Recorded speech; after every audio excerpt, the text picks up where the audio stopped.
히브리어 중에 야다라는 단어가 있습니다. 이 단어의 뜻은 안다라는 뜻입니다.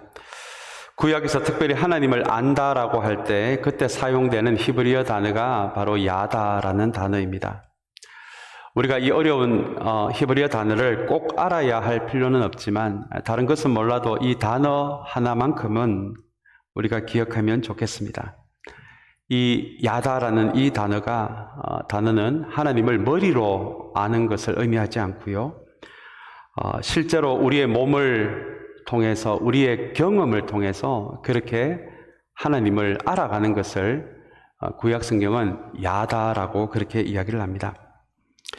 박노해 시인의 정신의 발이라는 그런 시가 있습니다. 이 시의 내용이 이런 내용인데요. 산을 책상에서 지리법과 독도법으로만 배운 사람은 산 이름이 들렸을 때 숫자가 먼저 머리에 떠오른다고 합니다. 그러나 산 사람들이나 그 시의 내용에 보시면은 특전사라는 단어가 나오는데요. 이 군인이죠. 특전사들은 지도를 펼치면 숫자가 떠오르는 것이 아니라 새소리, 물소리가 들린다고 합니다. 직접 그 산을 타보았기 때문에 이 사람들은 그 산 이름이 들렸을 때 그 귀에 새소리, 물소리가 들리는 것입니다. 책으로만 산을 공부해서 책을 아는 것, 여러분 그것을 성경은 야다라고 말하지 않습니다. 직접 산을 타면서 실제 몸으로 경험하면서 그렇게 알게 된 산에 대한 지식을 야다라고 그렇게 말할 수 있을 것 같습니다. 제가 이번 주 설교를 준비하다가 한 책을 통해서 재밌는 표현을 하나 알게 됐는데요. 지식에도 두 가지 종류가 있다고 합니다. 메마른 지식과 습기 있는 지식이라는 그런 재밌는 표현을 저자가 사용을 하더라고요. 메마른 지식은 지식으로만, 머리로만 알고 있는 지식입니다. 그에 반해 습기 있는 지식은 감동을 통해서 배운 지식이라고 합니다. 메마른 지식은 때로는 날카로운 가시가 되어서 그 지식으로 다른 사람을 찌를 수도 있는 지식이지만 감동하면서 알게 된 이 습기 있는 지식은 결국 다른 사람까지도 감동시키게 되는 지식이 되는 것이 바로 이 습기 있는 지식이라고 합니다. 굳이 이 두 지식에 대해서 우리 이 야다를 연결해 본다면 이 습기 있는 지식, 감동을 통해서 감탄을 통해서 내가 알게 된 지식이 바로 성경이 이야기하는 하나님을 안다라고 표현할 때 사용되는 단어 야다의 의미입니다. 이 야다가 어떤 것인지 한 가지만 더 예를 들도록 하겠습니다. 우리가 많은 세월을 거치면서 우리를 낳아주신 부모님을 알아가는 것도 아마 이 성경이 이야기하는 야다에 관련된 알아가는 것이 아닌가 생각해 봅니다. 나이가 들어가면서 부모님이 겪어 오신 것들을 우리도 나이 들어가면서 우리도 겪어 나갈 때 그때 부모님의 마음이 이랬겠다. 그때 부모님의 마음도 이렇게 아팠겠다라고 알게 되는 부모님에 대한 지식, 이것이 야다입니다. 대개 어린아이들에게 부모님의 이미지는 슈퍼맨입니다. 어린아이에게 이 세상에서 가장 강한 사람은 바로 자기의 부모님입니다. 저도 한때 그랬던 것 같습니다. 초등학교 1학년, 2학년 때 저희 부모님이 이 세상에서 가장 강한 슈퍼맨 같은 분인 줄 알았고요. 그래서 동네에 있는 어떤 불량배를 만나더라도 우리 부모님은 다 싸워서 이길 수 있는 분으로 그렇게 한때 부모님을 이해했던 때가 있었습니다. 그리고 실제로 제가 초등학교 1, 2학년 때 동네 불량배를 보고 저희 어머님, 아버님을 데리고 우리 불량배에게로 같이 갔던 기억도 제 기억에 있습니다. 초등학교 때는 이 슈퍼맨 같이 느껴졌던 이 부모님이 중고등학교가 되면 감시자가 되고 참견자로 그렇게 변하게 됩니다. 슈퍼맨 같은 부모님으로 여겨질 때는 방에 있는 사진에도 부모님의 사진을 갖다 놓지만 중고등학교 때는 그 사진이 연예인의 사진으로 변하기도 합니다. 그때 중고등학교 때 시절 때 경험하는 부모님은 항상 나를 감시하시고 참견하시는 그런 부모로서 저에게 그 이미지가 남아 있습니다. 그렇게 세월이 지나서 다시 한번 부모님이 저에게 사랑으로 다가온 때가 있었는데요. 그때가 바로 군대에 들어갔을 때입니다. 저는 한겨울에 충남에 있는 그 논산훈련소에 제가 한겨울에 훈련을 들어갔는데요. 그곳에서 6주 훈련이 마치는 날 그 군대에서 그 군대 운동장에서 부모님과 한 끼 점심을 할 수 있는 그런 기회를 주는데요. 그때 제가 다시 한번 부모님이 감시자, 참견자에서 나를 사랑하는 분으로 인식하게 된 일이 있었습니다. 제가 먼 발치에서 보니까 운동장에서 저를 찾고 계시는 부모님의 모습이 보였는데요. 특별히 저희 어머님 손에 보자기에 쌓인 무엇인가를 보게 됐습니다. 제가 조금 가까이 가서 그것이 뭔지 보니까 이 전기밥솥이더라고요. 이 추운 겨울에 자식에게 한 끼 따뜻한 밥을 먹이겠다고, 그때는 뭐 보온밥 이런 것도 그렇게 많이 보급이 되지 않았던 때여서 이 집에서 밥이 되자마자 그걸 열면 또 온기가 나가니까 밥이 되자마자 그대로 보자기에 사서 그거를 들고 논산 훈련소 연병장에서 저를 찾고 계시는 어머니를 먼 발치에서 보면서 제가 한번 눈물을 쏟은 적이 있었습니다. 아마 그때 제가 기독교인이 아니었다라면 아마 엄마교 같은 거를 만들었을 정도로 그 장면은 저에게 지금도 아주 강한 장면으로 남아 있습니다. 그리고 직업을 가지게 되면서 돈을 버는 것이 기쁨이 아니라 때로는 고통스럽다는 것을 알게 됐습니다. 돈을 버는 것이 때로는 고통스럽다는 것을 알게 됐을 때 우리 부모님도 이렇게 돈을 벌 때 고통스러웠겠다라는 것을 제가 알게 됐고요. 그리고 두 아이를 기르면서 때로는 이 아이를 기르는 것이 쉽지가 않을 때가 있잖아요. 어려울 때가 있잖아요. 속상할 때가 있잖아요. 그때마다 제 마음에 지나가는 것이 저희 부모님도 나를 키우시면서 이렇게 힘드셨겠다라는 것. 그렇게 세월이 지나가고 직업을 가지게 되고 그리고 자녀를 키우면서 그제서야 알게 되는 부모님의 모습이 있습니다. 이렇게 부모님에 대한 지식은 책 한 권 읽는다고 해서 우리가 알 수가 없고요. 우리가 그분들의 나이가 점점점 되어 가서야 그분들에 대해서, 부모님에 대해서 알게 되는 지식, 그렇게 습득되는 지식을 여러분 히브리어로 야다라고 합니다. 참사랑 공동체 여러분, 이제 다른 것은 몰라도 이 야다라는 단어는 이제 잊지 못하실 것 같습니다. 하나님을 알아가는 것도 이와 동일합니다. 머리로만 하나님을 다 알 수 없습니다. 책상에서 하나님을 다 알 수 없습니다. 주일날 교회에 와서 설교 한번 들었다고 해서 하나님을 다 알 수 있는 것도 아닙니다. 왜냐하면 하나님은 우리의 일상생활에서 우리의 경험으로 그렇게 하나님에 대한 참된 지식이 우리에게 알려지기 때문입니다. 때로는 나에게 이유 없이 부어지는 그 은혜를 경험해야 하나님이 어떤 분이신지를 우리는 더 알아갈 수 있습니다. 내 인생의 특별한 위기 속에서 알게 되는 하나님에 대한 지식도 있습니다. 그래서 여러분, 이 야단은 믿음의 시도를 하지 않고는 결단코 알 수 없는 하나님의 지식입니다. 머리가 아니라 내가 손해를 보더라도 하나님이 이렇게 말씀하셨으니 하나님 제가 한번 순종해 보겠습니다. 이렇게 우리의 심장으로 하나님의 말씀에 순종해 보지 않고는 결단코 머리로서 알 수 없는 지식이 여러분 그것이 야다입니다. 윗선의 모습을 가지고서도 알 수 없는 것이 하나님에 대한 지식입니다. 나의 모습 있는 그대로를 하나님 앞에 드러내놓고 하나님을 만나야 알 수 있는 것이 하나님에 대한 참된 지식입니다. 오늘 우리는 요한복음 시리즈 10번째 시간을 대하는데요. 우리에게 익숙한 목자와 양에 관련된 이야기입니다. 이제 여러분들께서 잘 아시는 대로 요한복음은 1세기 후반에 교회들이 심하게 흔들렸던 시대에 90세 정도 되었던 요한이 그 시대에 흔들리는 교회를 위해서 기록한 성경이 바로 이 요한복음인데요. 지금까지는 한 사람 한 사람들의 그 삶에 베풀어 주신 기적과 은혜를 통해서 그 시대 교회들에게 위로와 격려의 말씀을 전했다면 오늘 이 10장의 말씀을 통해서는 갑자기 요한이 목자와 양의 이야기를 끄집어냅니다. 오늘 본문을 읽으시면서 발견하셨는지 모르겠습니다만 오늘 본문에는 안다라는 단어가 7번이나 나옵니다. 그리고 이 안다는 것이 무엇인지를 설명하기 위해 목자와 양의 이야기를 꺼내는 것이 바로 오늘 우리가 읽은 본문입니다.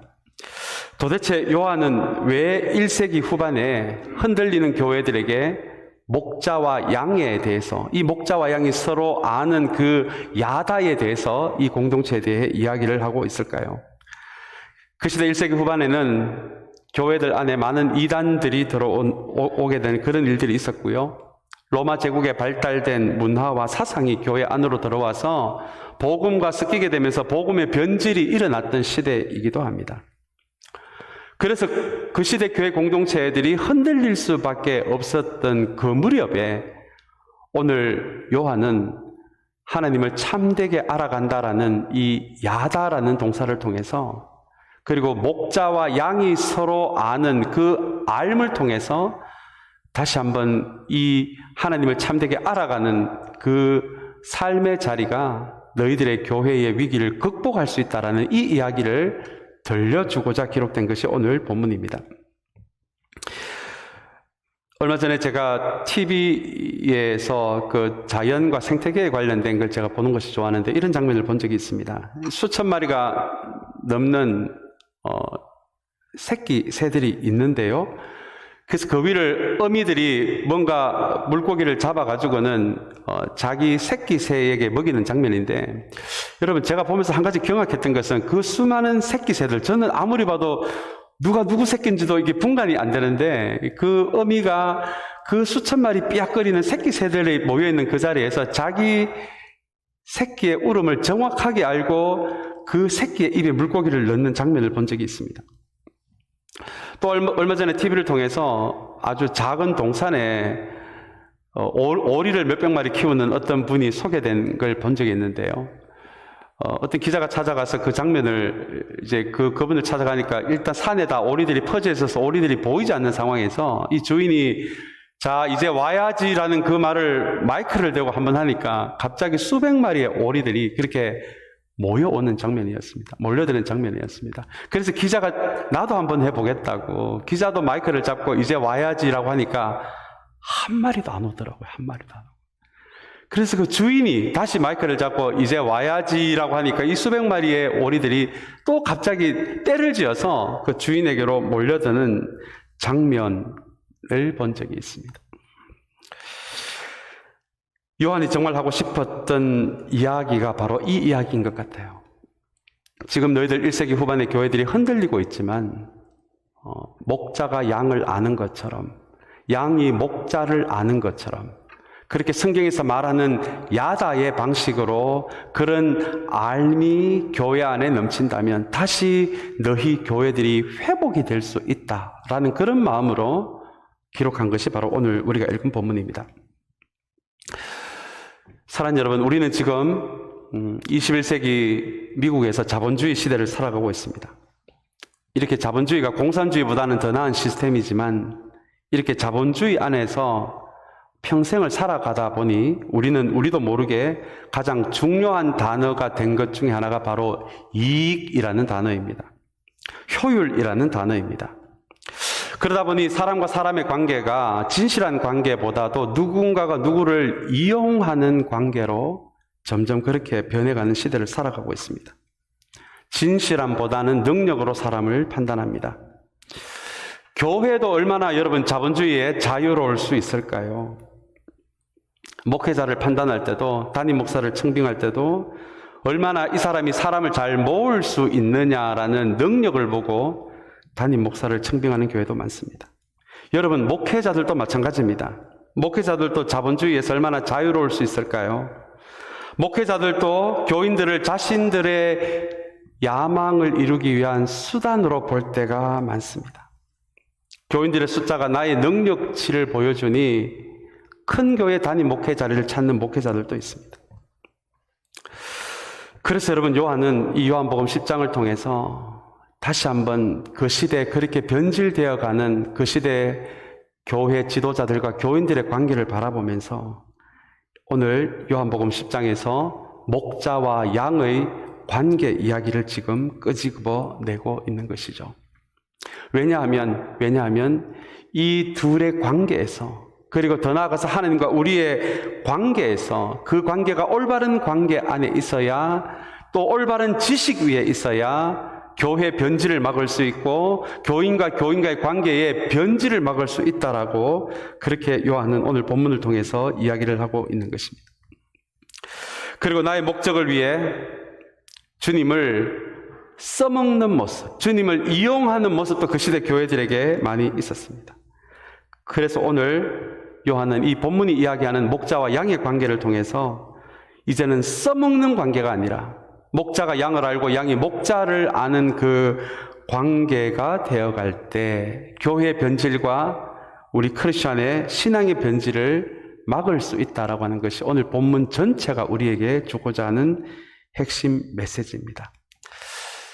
사랑하는 여러분, 이제 본문을 좀 살펴볼 텐데요. 오늘 이 본문의 말씀을 통해서 우리에게 참된 목자가 되기를 원하시고, 또 주님에 대해 참된 지식을 야다처럼 알아가기를 원하시는 주님의 마음이 다시 한번 오늘 이 본문을 통해서 우리 모두에게 전해지게 되기를 주님의 이름으로 축복합니다.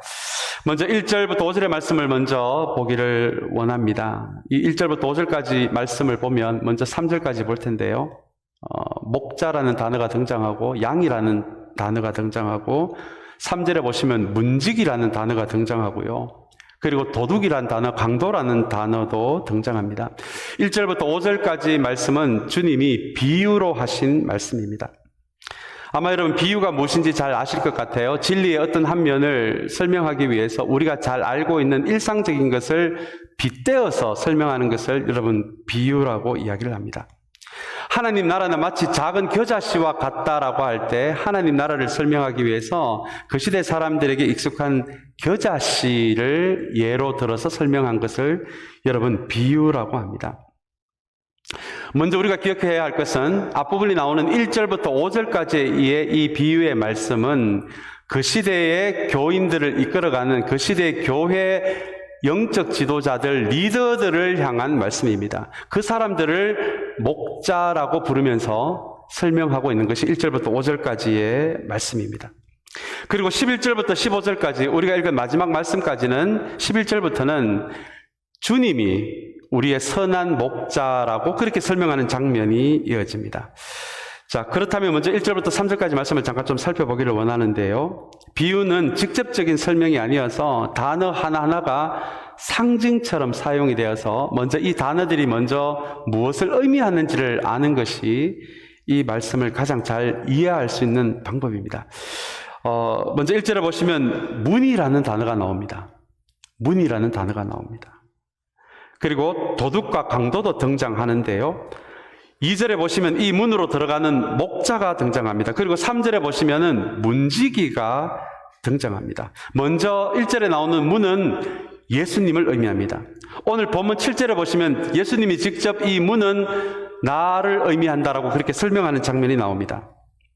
자, 그렇다면 여러분 이 1절의 말씀이 무엇을 의미하겠습니까? 예수 그리스도라는 문으로 들어온 사람들만이 참된 목자가 될 수 있다, 참된 영적 리더가 될 수 있다라고 하는 말씀이 바로 1절의 말씀이 문으로 들어간다라는 말씀의 의미입니다. 그리고 여러분 3절에는 문지기가 등장합니다. 이 문지기는 성령을 의미합니다. 요한복음 후반부에 들어가 보시면 주님께서 성령이 어떤 역할을 하시는지를 말씀해 주시는 장면이 나오는데요. 주님께서 이렇게 말씀하십니다. 성령은 하나님의 말씀을 통해서 끊임없이 진리이신 예수 그리스도에게로 사람을 몰아가는 역할을 한다라고 이야기를 합니다. 자, 그것이 오늘 3절에 하는 문지기의 역할입니다.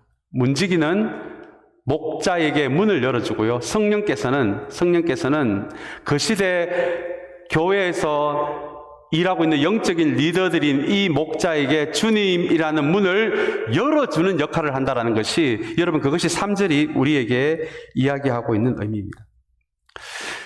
여러분 그래서 1절, 2절, 3절이 굉장히 중요한 말씀인데요. 그 시대는 이미 바리새인 같은 도둑이요 강도 같은 사람들이, 그런 또 이단들, 리더로서 말씀을 가르친다라고 하는 사람들이 있었기 때문에 주님이 지금 1절, 2절, 3절을 통해서 지금 말씀하고 계시는 것인데요. 적어도 한 교회의 영적 지도자라면, 한 교회의 교인들을 이끌어가는 리더들이라고 말할 수 있다라면 성령을 통해서 예수 그리스도라는 그 문으로, 진리의 문으로 들어간 사람들만이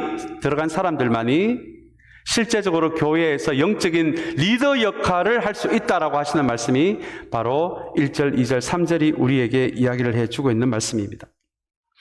여기서 예수님이라는 문으로 들어간다라는 말씀은 다른 어떤 것보다도 예수님이 가르쳐 주신 것, 예수님이 행하신 것, 그리고 예수님이 소중하게 생각하신 이 가치를 나도 소중히 여긴다는 의미입니다. 그렇다면 성령을 통해서 예수 그리스도라는 이 문으로 들어간 리더들은 어떤 사람들이냐 하면, 그 시대 세상이 말하는 그런 세상의 가치, 성공의 법칙이 아니라 주님이 가르쳐 주신 것, 주님이 삶으로 보여주신 것, 그리고 주님이 가장 소중하게 생각하는 가치들을 가장 소중하게 생각하는 사람들이, 그 사람들이 진정한 한 공동체의 리더가 될 수 있고 영적 리더이다라고 하시는 말씀이 1절, 2절, 3절이 우리에게 말씀해 주고 있는 내용입니다. 1절에 도둑이요 강도라는 단어가 등장합니다. 여러분, 참 무서운 단어입니다. 아무리 교회의 리더라고 해도, 아무리 교회 목회자라고 하더라도 주님이 말씀하시고 주님이 보여주시고 주님이 소중하게 생각하는 가치에서 떠나 있다면 그 목회자를 향해, 그 영적 리더들을 향해 오늘 1절은 그 사람이 바로 도둑이요 강도라고 이야기를 하고 있는 것입니다. 여러분, 아마 그 시대에도 주님이 가르치고 보여주신 것 외에 로마 제국의 성공의 법칙, 번영의 법칙을 교회에 가지고 와서 가르쳤던 사역자들이 있었던 것 같습니다. 사랑하는 여러분, 교회는 영적 공동체입니다. 동문회도 아니고 친목단체도 아닙니다.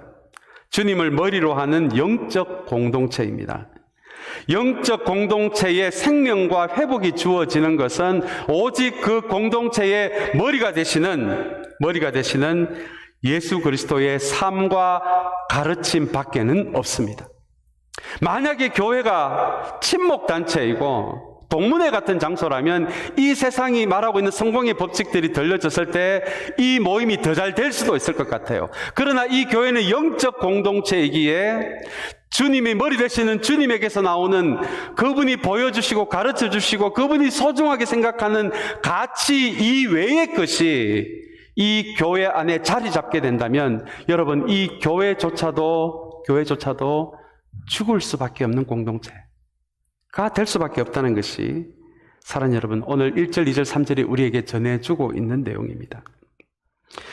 그래서 여러분, 적어도 교회는 아무리 사람이 적고 아무리 재정이 적어도 그 교회 공동체가 주님의 복음 위에 서 있다라면 그 공동체를 성부, 성자, 성령께서 이끌어 가실 것입니다.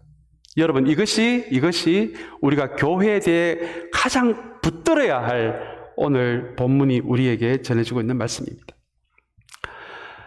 사랑하는 여러분, 그래서 특별히 우리 교회 교육자들을 위해서, 사역자들을 위해서 기도해 주시기를 바랍니다. 이제 원래 말쯤이면 우리 찬양 사역자까지 한 분 더 오시게 되는데요. 특별히 우리 교회 교육자들이 도둑이요 강도가 되지 않도록 여러분 기도해 주시기를 바랍니다. 목회자들이 먼저 주님의 가르침과 주님의 삶 위에 있기 위해 몸부림치는 교회가 되어야 그 마음으로 교인들을 잘 알아갈 수 있기 때문이고요. 그 마음이 있어야 주님을 더 잘 알아갈 수 있기 때문에 그렇습니다. 사랑하는 여러분, 대개는 우리 목회자들이 교인들을 위해서 기도하는 것으로 알고 있는데요. 여러분, 맞습니다. 할 수만 있다면 여러분들의 기도의 제목 하나하나를 제가 중보기도 해주고 싶은 것이 목회자의 마음입니다. 그러나 동시에 또한 목회자도 교인들의 기도만큼 성장한다는 것을 여러분 꼭 기억하시고, 특별히 우리 교회에서 목회로 섬기시는 우리 한 분 한 분 목회자들을 위해서 기도해 주시기를 이 시간에 간절히 소망합니다. 그리고 3절의 말씀을 우리 함께 좀 보도록 하겠습니다. 3절의 말씀은 참 너무 소중한 말씀이어서 우리 함께 같이 읽기를 원합니다. 같이 읽겠습니다. 문지기는 목자에게 문을 열어주고 양들은 그의 목소리를 알아듣는다. 그리고 목자는 자기 양들의 이름을 하나하나 불러서 이끌고 나간다라는 말씀입니다. 특별히 아직 이 5절 이전의 말씀이어서 이 목자는 그 시대 영적 지도자들 그리고 교회의 리더들을 의미하는데요. 특별히 그것을 의미하는 목자가 자기 양들의 이름을 하나하나 불러서 이끌고 나간다라는 말씀이 참 떨림을 주는 말씀이었습니다. 교회 공동체 사람의 한 사람의 이름을 하나하나 부른다는 것은 그 사람을 존귀히 여긴다는 의미입니다. 설령 상대방에게 허물이 있고 부족함이 있어도 그 사람도 하나님의 형상대로 지음받은 하나님의 피조물로 그렇게 존귀히 여기는 것을 의미합니다. 그 사람을 무엇을 위한 수단으로 여기는 것이 아니라 한 형제 자매로 귀하게 여기는 것이 이름을 하나하나 불러서 이끌고 나간다라는 말씀의 의미입니다. 현재 모습보다 그 사람의 미래의 모습에 그 사람의 영적 가능성에 초점을 맞춰주는 것을 그 사람의 이름을 하나하나 불러서 이끌고 나간다는 말씀입니다. 상대방을 한 소중한 한 영혼으로 본다라는 의미가 되기도 합니다. 사랑하는 여러분, 오늘 이 말씀을 대하면서 특별히 우리 토렌스 참사랑교회가 우리 공동체 안에서 서로의 이름을 불러줄 수 있는 교회가 되기를 주님의 이름으로 축복합니다. 그렇게 공동체 안에서 서로를 알아가는 것을, 서로의 이름을 부르면서 알아가는 것을 야다라고 하고요. 공동체 식구들 간에 그 야다의 관계가 될 때 공동체의 변질을 막고 한 사람의 신앙의 변질을 막을 수 있다라고 하는 것이 여러분 오늘 요한이 이 본문을 통해서 우리에게 들려주고 있는 말씀입니다. 그리고 4절을 함께 보겠습니다. 이 4절에도 참 흥미로운 표현이 나오는데요. 목소리를 안다라는 표현이 나옵니다. 여러분, 우선 이 말은 예를 들자면 여러분들이 저의 이 마이크로 들려지는 목소리를 알아듣는다라는 의미가 아닙니다. 이것이 또한 더 나아가서 목회자의 능력을 의미하는 말씀도 아닙니다. 이것은 교회의 영적인 리더들의 말과 행동에서 주님을 발견한다라는 의미입니다. 그것이 양들이 목자의 목소리를 알아듣는다라는 말씀의 의미입니다. 우리 모두는 영적인 존재이기 때문에 그렇습니다. 그래서 양들은 리더들의 목소리와 삶을 통해서 주님을 발견할 수 있는 영적인 능력이 그 안에 있기 때문에 우리의 영적인 리더들의 목소리를 통해서 주님을 발견할 수 있다라고 하는 것이 양들이 목자의 목소리를 알아듣는다라는 말씀입니다. 그리고 이어서 5절의 말씀도 참 흥미로운 말씀인데요. 5절을 보시면 낯선 사람이라는 단어가 나옵니다. 낯선 사람은 아무리 그 사람의 목소리를 들어도 그 사람의 행동을 봐도 주님을 발견할 수 없는 목회자 영적 리더들을 의미합니다. 이 5절은 아무리 이 앞에서 설교를 하는 저라고 할지라도 만약에 저에게서 하나님 사랑, 이웃 사랑을 발견할 수 없다라면 그 사람을 오늘 5절은 낯선 사람이라고 부르고 있습니다. 근데 여러분 5절을 가만히 읽어보시면 이 양들이 자신의 영성을 보호하는 한 가지 방법이 나오는데요. 참 흥미로운 부분입니다. 양들은 결코 낯선 사람을 따라가지 않을 것이고 그에게서 어떻게 한다고요? 달아날 것이다 라고 그렇게 오늘 본문은 이야기하고 있습니다.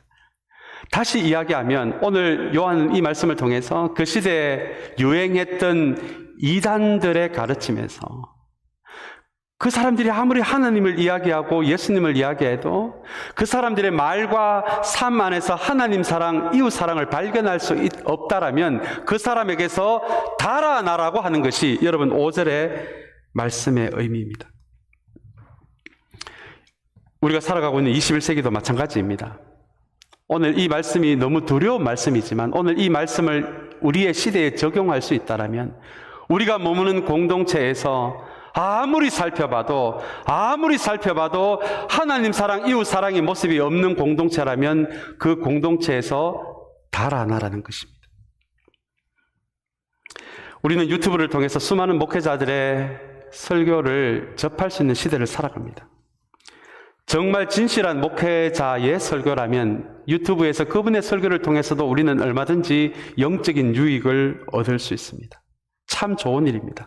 그러나 여러분, 유튜브에 있는 누군가의 설교에서, 그분의 말에서 하나님 사랑, 이웃 사랑을 발견할 수 있다면, 여러분, 그 사람은 없다면 그 사람은 오늘 5절이 이야기하는 낯선 사람입니다. 그래서 그 사람으로부터 여러분 달아나셔야 합니다. 여러분, 달아나야 한다는 말은 잘 분별을 해야 한다는 말입니다. 분별하지 못하면, 그래서 그 사람들의 가르침이 나의 영혼에 스며들게 된다면 그것이 여러분 우리의 영혼에 얼마나 큰 부정적인 영향을 미치겠습니까? 그래서 오늘 요한은 5절의 말씀을 통해서 누군가에게서 하나님 사랑, 이웃 사랑을 발견할 수 없다면 달아나야 한다라는, 그렇게 영적인 가이드라인을 주는 것이 바로 5절의 말씀입니다. 이제 마지막으로 11절, 14절, 15절의 말씀을 우리 한번 살펴보고 말씀을 마치고자 하는데요. 여러분, 우리 14절 말씀, 15절 말씀이 있는데 먼저 15절 말씀을 먼저 한번 우리 함께 읽도록 하겠습니다. 자, 시작. 그것은 마치 아버지께서 나를 아시고 내가 아버지를 아는 것과 같다. 나는 양들을 위하여 내 목숨을 버린다라는 말씀입니다. 오늘 14절, 15절의 말씀을 통해서 지금까지 5절까지의 말씀은 그 시대에 교회를 섬기는 영적 지도자들, 목회자들, 리더들을 목자라고 말씀을 하시고, 그리고 24절, 15절로 와서는 이제 주님이 나는 선한 목자다라고 그렇게 소개하는 장면이 나옵니다. 그런데 여러분, 15절을 가만히 보시면 우리에게 진짜 목자가 되는 한 조건이 나오는데요. 그것이 바로 나는 양들을 위하여 내 목숨을 버린다라는 말씀이 나옵니다. 그 직전에 나오는 이리 같은 사람들, 사꾼 같은 사람들은 이 양들을 이용하고 양들을 통해서 어떤 사적인 이익을 얻는 사람으로 그려지지만, 오늘 15절은 우리의 참된 목자가 되시는 우리 주님은 우리의 참된 목자가 되시는데, 그 참된 목자가 되실 수 있는 그 이유는 양들을 위하여 그분은 그 목숨을 버리시는 분이기 때문에 그렇습니다. 그래서 여러분, 공동체를 위해서, 누군가를 위해서 희생하는 것은 주님을 알아갈 수 있는 야다를 위한 가장 확실한 방법이 됩니다.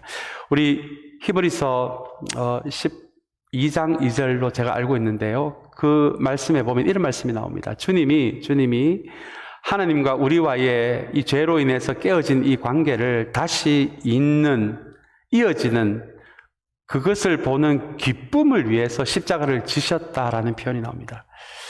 그 말씀은 우리 주님의 이 십자가라는 희생이 억지로 하는 희생이 아니라 기쁜 희생이었음을 우리에게 보여주는 말씀입니다. 이것이 참 중요합니다. 우리 공동체 안에서 서로가 야다의 관계가 되어가고 우리 주님을 야다의 관계로 알아가기 위해서 우리 이 교회 공동체에 반드시 있어야 하는 것이 기쁜 자기 희생입니다. 주님이 우리를 위해서 기꺼이 그분의 목숨을 버리신 기쁜 희생의 길을 걸어가셨기에 이 길을 통해서만이 우리는 주님을 알 수 있고 우리 공동체를 각 사람을 더 깊게 알아갈 수 있는 것이 바로 이 자기 희생을 통해서이기 때문에 그렇습니다. 사랑하는 여러분, 공동체에 아무리 사람들이 많아도 이 공동체에 누군가를 위해서, 이 공동체를 위해서 기쁘게 자기 희생을 할 줄 아는 사람이 없는 공동체라면 결코 하나님의 공동체라고 말할 수가 없을 것입니다. 오늘 우리의 참된 목자가 되시는 우리 주님께서 우리의 참된 목자가 되실 수 있는 유일한 그 확실한 이유가 그분의 목숨을 우리를 위해 버리신 것이 그분이 우리에게 참된 목자가 되는 이유라면, 사랑하는 여러분, 다시 한번 이 15절의 말씀을 대하면서 우리도 주님처럼 우리에게 선물처럼 주신 이 참사랑 공동체 안에서 우리 자신들을 기쁘게 희생할 수 있는 그런 여정을 걸어갈 수 있는 저와 여러분들이 되시기를 주님의 이름으로 축복합니다. 그리고 우리 14절의 말씀을 이제 마지막으로 살펴보겠습니다. 나는 선한 목자이다. 그리고 오늘 본문의 말씀, 우리 오늘 설교의 제목이 되기도 하는 말씀인데요. 나는 내 양들을 알고 내 양들은 나를 안다라는 말씀입니다. 여러분, 내 양들을 안다라는 이 말씀이 우리에게 참 위로와 격려가 되면 좋겠습니다. 주님이 그 시대 교인들을 말하는 거지만 오늘 이 말씀을 대하는 우리들까지도 여기에 포함이 된다면 주님은 우리를 내 양이라고 불러주시고요. 그리고 내가 너희들을 잘 안다라고 그렇게 말씀하고 계십니다. 주님은 이 말씀을 통해서 우리의 고통도 아시고 남모르는 아픔도 아시고 우리의 부끄러움도 아시고 우리의 연약함도 아시고 우리의 기도의 제목도 잘 알고 있다라고 하는 말씀이 나는 내 양들을 잘 안다라는 표현입니다. 근데 여러분 오늘 말씀이 14절 말씀이 여기서 끝나지 않고 그 다음 말씀으로 이어지는데 우리 그 다음 말씀으로 한번 다 같이 읽겠습니다. 자, 시작. 내 양들은 나를 안다라는 말씀입니다. 여러분 이 말씀이 어떻게 다가오십니까? 주님이 우리를 잘 아시는 것처럼 우리도 주님을 잘 안다라고 여러분 얼마나 자신 있게 말씀하실 수가 있습니까? 아마 이 기록된 요한복음을 처음 접했던 1세기 후반의 교회들이 아마 이 14절을 읽으면서 당황스러웠을 것 같아요. 주님이 나는 잘 아시는데 나는 얼마나 야다의 의미로 주님을 알고 있는지에 대해서 당황했을 수도 있는 말씀이 14절의 말씀입니다. 그래서 여러분 이 14절의 말씀은 주님을 머리가 아니라 앞에서 말씀드린 야다로 알기를 원하시는 초청장 같은 말씀이 되기도 하는 것이 14절에서 내 양들은 나를 잘 안다라는 말씀이 되기도 합니다. 오늘 요한복음 10장의 말씀을 대하면서 사랑하는 여러분, 다시 한번 저와 여러분의 평생의 삶이 그리고 우리 공동체의 평생의 신앙의 여정이 다른 어떤 것보다도 주님을 야다로 알아가는 것이 그것이 우리의 힘이 되고 그것이 우리의 공동체를 지켜주고 그것이 저와 여러분의 평생의 삶에 힘이 된다는 것을 다시 한번 기억하시면서 저와 여러분들의 신앙의 여정이 주님이 우리를 아시는 것처럼 우리들도 주님을 깊게 알아가는 그런 신앙의 여정이 되시기를 주님의 이름으로 축복합니다. 우리 같이 기도하겠습니다.